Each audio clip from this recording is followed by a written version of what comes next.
Hi, my name is Michael Martinez, My name is Marta Shataye. My name is Eric Schmidt. and this is us presenting our lab for embedded systems.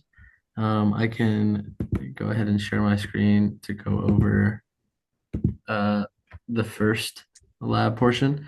Just going line by line, here we're implementing the libraries that we need in order to communicate over the I2C. And then here we're going over how this creates an object and then how this is used to actually control the sensor. And then here we were initializing, these are defining how the sensor, like the readings will translate into sound and vibration. And then as we continue along, this is more of the timing variables. So last toggle time keeps track of the last time the beep was switched on or off. And then the beep state remembers if the beep is on with true and then off for false. And then going into the setup, this portion here initializes the M5 stack and it sets up the serial communication and then connects to the sensor. And then as you can see with the comments, if the sensor isn't found, it prints an error and stops the program. But if everything is fine, then it prints out the VCNL4040 sensor is detected. And then next is the board check. And that checks if the board is an M5 stack core 2 and whether it has the vibration motor here. And then Marta is going to go over the second half of the code. Hello, my name is Marta. When I recorded with my team, my audio didn't record properly, so I'm redoing this. Again, I'm gonna go over the loop method that we implemented for our first challenge for our lab. Here, starting off with our loop, it is refreshing the M5. And here we are getting the proximity from our sensor, which is the VCNL 4040 sensor. And it is using the Adafruit VCNL 4040 library to call this proximity. Here we're setting some variables that converts this sensor's proximity reading into a corresponding tone frequency that we've already set that Michael talked about. And here this is setting our so that we don't get over our limited value for our tone frequency constraints. And over here, what it's doing is that it maps the proximity reading. It is mapping out the proximity reading, and we're setting bounds here and getting our frequency period. Here we are getting our current time in milliseconds using our built-in Arduino function. Here we have some if statements that checks whether enough time has passed since the last stage was talked. This is like our algorithm for how frequently the beeping should sound. We had some issue here because we were having some solid sound like a beep, and when it was a high frequency, it was a in tone, so like actual tone, like it was beep or like beep, like we didn't know if it's actually properly working. So we kind of created like a beep state where it's an actual beep, like it does a beep, a whole beep. That's why we lowered the delay here as well, and our speaker as well. So it is like inverting the current state and getting that beep. And also we're also here verifying if the board is an M stack, and then like for the vibration motor here. And yeah, that's how we can, see and that it's beeping as we get closer and like beeping slower as we get higher, getting from the proximity sensor. Yeah, we had a little problem here, but like we were able to resolve that. But overall, this was a cool project, and Eric will take it from here.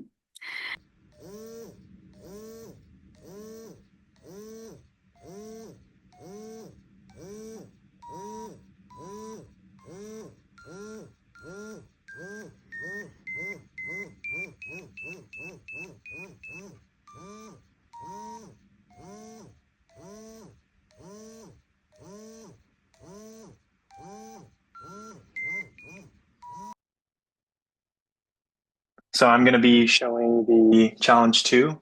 This is for the gamepad QT, and this is using the Adafruit Seesaw library. So here, above here, we're just defining some gamepad definitions. This is for the different buttons that we have. So the top button, left, right, bottom, and then these two down here just increase the red and blue dot speed. And then down here, we're creating a button mask for all of the different buttons that we're using. And then here, we're just creating an instance of the Seesaw gamepad. And then below that, we're just defining some global variables for the dot positions and the speeds as well. And then down here, we just have these Booleans to help debounce speed changes with the select and start buttons.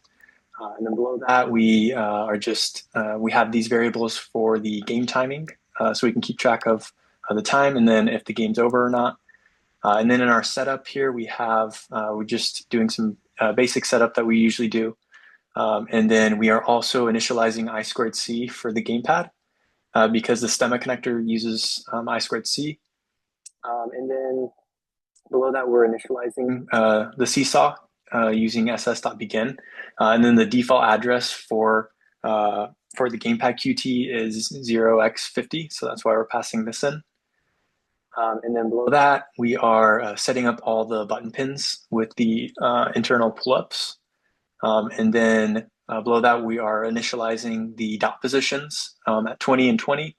And then we're placing the blue dot toward the upper left and then the red dot toward the bottom right. And then this is just to start recording the time using Millis. And then in our loop, we're just running update so we can update our M5. And then below that, we are just checking if the game's over. And if that's the case, then we just do nothing. And then below that, we actually start reading the joystick for the blue dot movement. And the joystick is read from analog pins 14 and 15. And so that's why we're passing these in right here. And then we also subtract 1023 because that's the read value. And we just want to subtract so that we can orient it properly. And then we're also setting our center and threshold values as well. And then down here, we are just defining our different, or we're just checking to see the joystick movements. So this is on the X direction and then the Y direction. And then we subtract 1 here so that we can invert the movement of the Y joystick. And then these right here just move the blue dot according to whatever joystick direction is being pressed, and then it's also multiplied by its speed. And then below that, we're reading button presses for the red dot movement. And below that, we are we're just checking for the red dot movement. And this is for button X, so pin 6. And then down here, we're checking for button B, which is on pin 1. And these all just move the dot in a different direction. So this moves it up, this moves it down, this moves it left, and then this moves it to the right. And then below that, we are just making our speed adjustments, and this is using the start and select buttons. So this does it for the blue dot, and then this does it for the red dot, and we're just incrementing it, the speed blue and then speed red. And then we just have some checks too to make sure that the user hasn't pressed it, or we just have a debounce so that the user isn't constantly pressing it. And then down here, we just have like a boundary check. And this is just to make sure that the dots don't move past the edge of the screen and they stay in the borders of the screen. And then down here, we're actually drawing the game. So we're filling the screen with black, and then we're actually drawing the blue and the red circles, and we're passing in our different X and Y values for blue and red. And then down here, we're doing some collision detection. And then here we are just clearing the screen and displaying game over. And this is whenever the user, whenever the two dots get too close to each other. And that's what that happens. And then we also have a while loop that updates, has a delay. And then we also have a delay down here just for the actual M5 Core 2 device. And that's about it.